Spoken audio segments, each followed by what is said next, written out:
The Bengals defense has made big improvements over these past 3 weeks, and one player in particular has played so well that in this video, I'm going to go ahead and apologize to him. Happy holidays, Bengals fans. John Sheeran of A to Z Sports Cincinnati here, and I'll just go ahead and say it. I owe Geno Stone an apology. A couple of weeks ago, I came on here on this channel to say that Geno Stone needed to be benched. Geno Stone looked like the most exposed contributor to the most embarrassing performance we've seen from a Bengals defense in years. And a day after the game, after reviewing the film, after going over his options, as he still has a job coordinating this defense, Anarumo told reporters that he has no intention on benching Stone. And there really isn't any other response to that than this.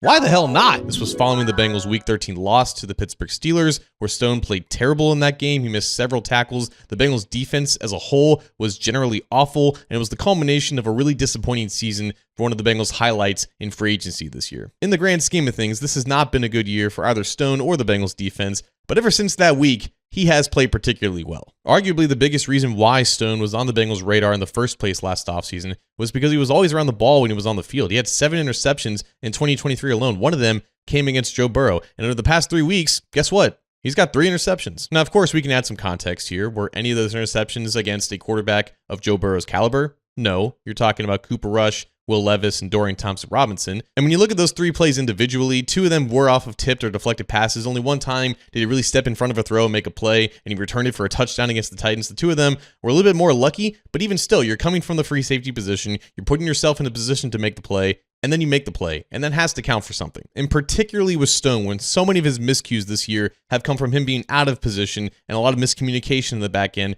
this is a signal towards progress being made with his fit in the defense. And just for the sake of this apology, my whole thing was if Geno Stone is not getting the job done, then you need to find out if there are other guys on the roster who can do his job to see what 2025 looks like at that position. And if Stone is just figuring things out after 13 weeks within the system, then that is a positive sign towards next season. And it really hasn't been just Geno Stone who stepped up over the past 3 weeks. Joseph Ossai has emerged as the Bengals' second best pass rusher. He's getting more snaps now that Sam Hubbard is out for the season. Mike Hilton has made a lot more impact plays, particularly blitzing off the edge in the slot, which has always been his biggest strength. Cam Taylor-Britt has even strung together some good games again against not so good quarterbacks, but still his season has been stabilized for the most part. It's almost like, I don't know, if more than just 1 or 2 guys are actually carrying their weight, then the entire unit plays better.